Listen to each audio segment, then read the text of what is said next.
The Witch of Blackbird Pond, Chapter 13, Part 1. "To think you've never been to a husking bee," exclaimed Judith. "Why, they're more fun than all the holidays put together." "Just husking corn all evening?" It sounded to Kit like an odd sort of party. Her arms still ached from resting the heavy ears from the stalks, row after row, hour after hour. "Oh, it doesn't seem like work when everyone does it together. We all sing, and Jed Whitney brings his fiddle, and there's cakes and apples and cider. Oh, I always think autumn is the very best time of year." "They say the crop is not too plentiful this year," Mercy put in slyly. "Could be there won't be as many red ears as usual." Judith tossed her head. "I'll find one, never you fear," she said blithely. "I have my own methods." "Red ears? Are they any better than the others?" At Kit's innocent question, her two cousins burst into peals of merriment. "You wait and see," advised Judith. "Come to think of it, I guess I'll make certain that William gets one too. Then you'll find out." At her own sudden suspicion, Kit blushed crimson. In a rare mood of intimacy, Judith linked arms with Kit as they set out along High Street to gather the last of the corn in the meadow. It was more than the sparkling September air that accounted for her high spirits. "I just feel it in my bones," she confided, "that something wonderful is going to happen tonight at the corn husking." Judith's excitement was contagious. Kit began to feel a tingle of anticipation, though she still couldn't see how anyone could make a festivity out of hard, dusty work. It was the first party of any sort to which she had been invited in Wethersfield. The few young people she had come to know, the ones she had seen at Sabbath meeting and lecture day, would all be there. "I never knew you could predict the future," she laughed, "but I hope you're right." "I know I am," said Judith, "because this time I'm going to see to it that something happens. I've made up my mind." "You mean John Holbrook?" "Of course I mean John. You know how he is, Kit. So serious and shy, he'll never be able to find his tongue if I don't help him out." "But John is still a student." "I know. He hasn't any property like William or any way to support me yet. That's why he doesn't speak. But I know how John feels, and I know how I feel. And why should we wait forever without even making plans? And what could ever be a better time than a husking bee?" "Judith," Kit ventured doubtfully, "do you really think—" "You better be thinking about your own affairs," laughed Judith. "William isn't like John. He's like me. When he's made up his mind, he isn't going to wait forever." Why did Judith have to remind her? Kit thought wryly. Ever since the day of William's house raising, when the neighbors had gathered together and, working from dawn to sunset, had raised a fine, imposing frame and nailed the sturdy new clapboards in place, Kit had known that William was only waiting a propitious time to speak. She had long since decided what her answer would be. As William's wife, she could come and go as she pleased. There would be no more endless drudgery, and she could snap her fingers at a woman like Goodwife Cruff. Besides, William admired her. In spite of the fact that he was often bewildered and scandalized, he was still as infatuated as he had been that first Sabbath morning. Then why did Judith's teasing always raise this cold little lump of foreboding? And as a reader, I'm stopping and thinking, why does it give her this idea of, foreboding is a negative feeling of something bad coming. So why does it give her that feeling whenever Judith brings up this idea of marrying William? She glanced longingly toward the little house by Blackbird Pond and promised herself that she would steal a few moments on the way home. But work as fast as she could, when she and Judith finished their task, there was time for only a flying visit. Prudence had been there, Hannah told her, but had not dared to wait for a lesson. If only these old eyes of mine could make out the letters, Hannah regretted. But actually, the child doesn't seem to need much help. She's just hungry for more to read. Poor little mite. I keep hoping the goat's milk will put a little fat on her bones. Judith was out of sight when Kit started back along South Road.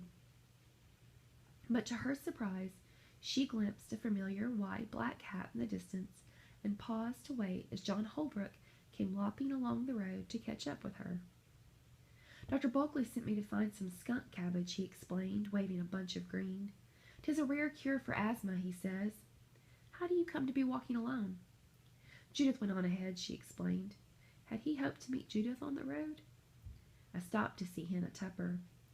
She said the name deliberately and was rewarded by his startled eyes. The widow Tupper? Does your family know about that, Kit? Judith and Mercy know.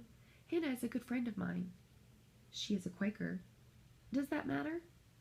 Yes, I think it does, he said thoughtfully. Not that I hold anything against Quakers, but this woman has no proper reputation. She's been accused twice of practicing witchcraft. That's just cruel gossip. Probably, but I'd hate to see it turned against you, too. You know, Kit, there are a few people here in town who still haven't forgotten that day you jumped into the river. They find out that you're acquainted with a witch. John, how can you pay attention to anything so silly? Witchcraft isn't silly, Kit. Dr. Bulkley says. Oh, Dr. Bulkley says, retorted Kit. I'm tired of hearing what Dr. Bulkley says. Don't you ever think for yourself any more, John? At the hurt in his blue eyes, she was instantly contrite. I'm sorry, she said impulsively, laying a hand on his sleeve. I didn't mean that, really. But since you've been studying with that man, you seem to have changed somehow. At once he forgave her. You don't know him as I do, he explained. Every day I realize more how much I have to learn. But it's not just the studies. We do change, Kit, in spite of ourselves. At least some of us do, he added with a flash of the humor she had missed in him lately. I don't want to preach at you, Kit.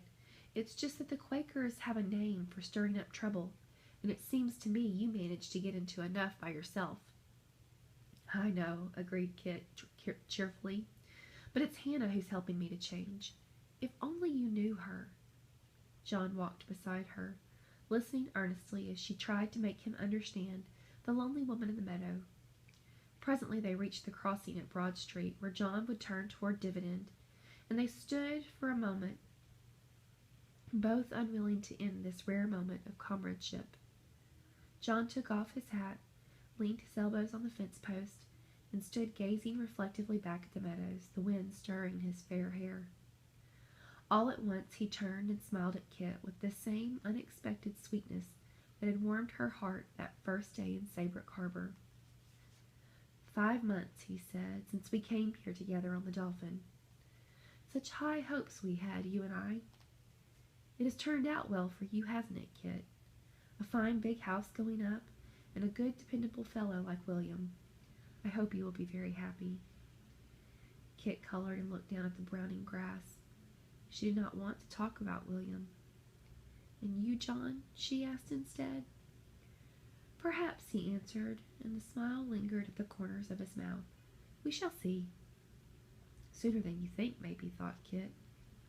Are you going to the husking bee tonight? She inquired mischievously. I don't know, he considered. Will Mercy be there? Mercy?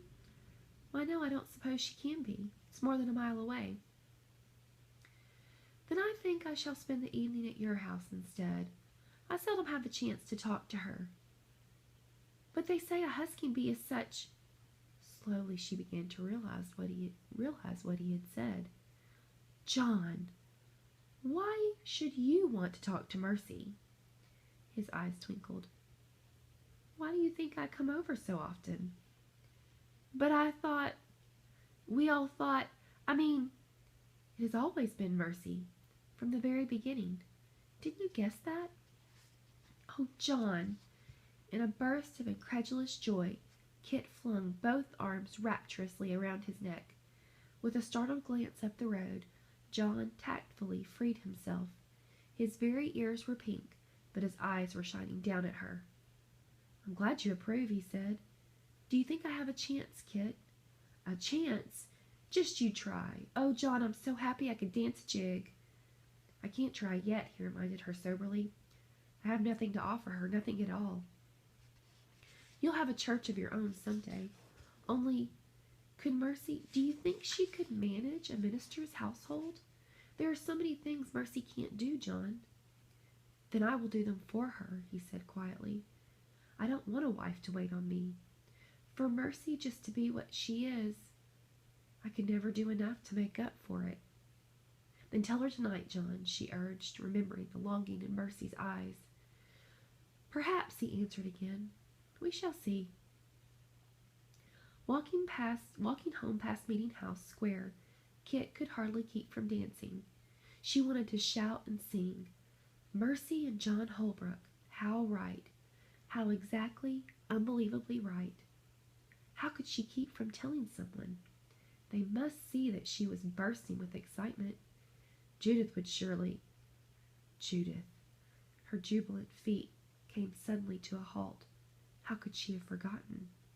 Ought she to have said something to John, warned him somehow? No, she could hardly have done that in fairness to Judith. He was so completely unaware, so serious and shy, as Judith herself had said, so wrapped in his books and his dreams of mercy, that he had never even noticed that Judith had set her cap for him. What was this something that Judith was so sure was going to happen tonight? What sort of scheme did Judith have up her sleeve? Well, if he doesn't go to the husking bee, nothing can happen, she thought practically. And who knows? If he's there with Mercy, oh dear, Judith is going to mind terribly. But she is so proud. She'll put her nose in the air and pretend she never had such an idea in her head. And she'll get over it, I know, because John isn't really suitable for Judith. If only he will speak tonight.